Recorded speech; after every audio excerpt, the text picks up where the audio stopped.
Iron சத்து தலைமுடி உதிர்தலை தடுக்கும் மிதமான சூடு பாலில் கலந்து பருகலாம். லயன் டேட் சிரப் தினமும் 2 ஸ்பூன். 2022ஆம் ஆண்டு இதே நாளில் உக்ரைன் மீது ரஷ்யா போரை தொடங்கியது. 3ஆம் ஆண்டில் இந்த போர் அடியெடுத்து வைத்திருக்கும் நிலையில் போரை முடிவுக்கு கொண்டுவரும் முயற்சிகளில் அமெரிக்காவின் புதிய அதிபரான ட்ரம்ப் ஈடுபட்டுள்ளார். இது தொடர்பான பேச்சுவார்த்தைகளில் உக்ரைன் தனித்து விடப்படுகிறதா என்ற கேள்வி எழுந்துள்ளது. இது பற்றி விவரிக்கிறார் செய்தியாளர் பாலவெற்றிவேல். நிலம் எனக்கு, கனிமம் உனக்கு, தனித்து விடப்படுகிறதா உக்ரைன்? ரஷ்யா உக்ரைன் போர் தொடங்கி 3 வருடம் நிறைவடையும் நிலையில அதற்கு பின்னால் தொடங்கிய காசா போர் கூட கட்டுப்பாட்டிற்குள் வந்திருக்கிறது. ஆனால் அந்த ரஷ்யா உக்ரைன் போர் மட்டும் கன்னித்தீவு கதை போல நீண்டு கொண்டே செல்கிறது. இந்த போர் எப்போது முடிவடையும், இதில் மேற்கொள்ளப்பட்டு வரும் ஒப்பந்தங்கள் குறித்து தான் நம்ம விரிவாக பார்க்க போகிறோம். பிப்ரவரி 24, 2022 உக்ரைன் மீது ரஷ்யா போர் தொடுக்க தொடங்கிய நாள். அப்போதிலிருந்து இப்ப வரையும் மொத்தமாக ஐரோப்பா மற்றும் ரஷ்ய நட்பு நாடுகளில் ஒட்டுமொத்தமாக 75 லட்சம் உக்ரைனிய மக்கள் அகதிகளாக மாற்றப்பட்டிருக்கிறார்கள்.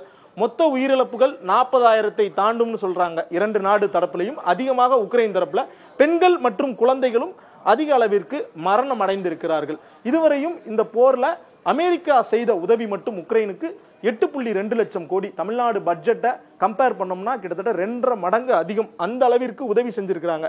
ஆனால் அமெரிக்க அதிபராக ட்ரம்ப் பதவியேற்ற பிறகு இந்த உக்ரைன் போருக்கு கொடுக்கப்படும் நிதியை நிறுத்துவதாக அறிவித்திருக்கிறார். அது மட்டும் இல்லாமல் இதுவரையும் நாங்கள் 8.2 லட்சம் கோடி செலவு பண்ணியிருக்கோம்.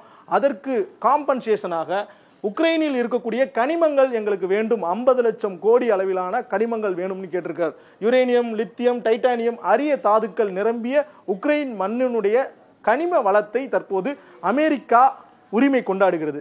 மேலும் இப்போ ரஷ்யாவை எடுத்துக்கிட்டோம்னா போர் தொடங்கியதில் இருந்து உக்ரைனினுடைய மொத்த நிலப்பகுதியில் 18% பகுதியை அவங்க ஆக்குபை பண்ணியிருக்காங்க.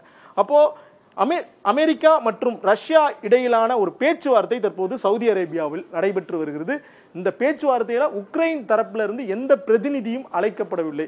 ஆனா இதோட ஒரு முக்கிய சாராம்சமாக என்ன சொல்லப்படுது அப்படின்னா, இதுவரையும் ஆக்குபை பண்ண ரஷ்யாவினுடைய பகுதிகள், அதாவது உக்ரைன்ல ஆக்குபை பண்ண பகுதிகள் ரஷ்யாவிற்கு உரிமையாகும் பட்சத்தில் அமெரிக்காவிற்கு இந்த உக்ரைனில் இருக்கக்கூடிய கனிம வளங்களுக்கான உரிமையும் கோரப்படுகிறது.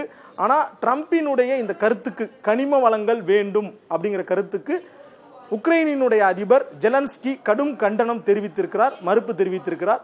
நேட்டோ நாடுகள் பலவும் உக்ரைனின் ஆதரவாக இருந்தாலும் தற்போது அமெரிக்காவினுடைய முழு ஆதரவு உக்ரைனிடம் இருந்து விலகிச் சென்றிருக்கிறது அப்படிங்கிறது தான் சூழலாக இருக்கிறது.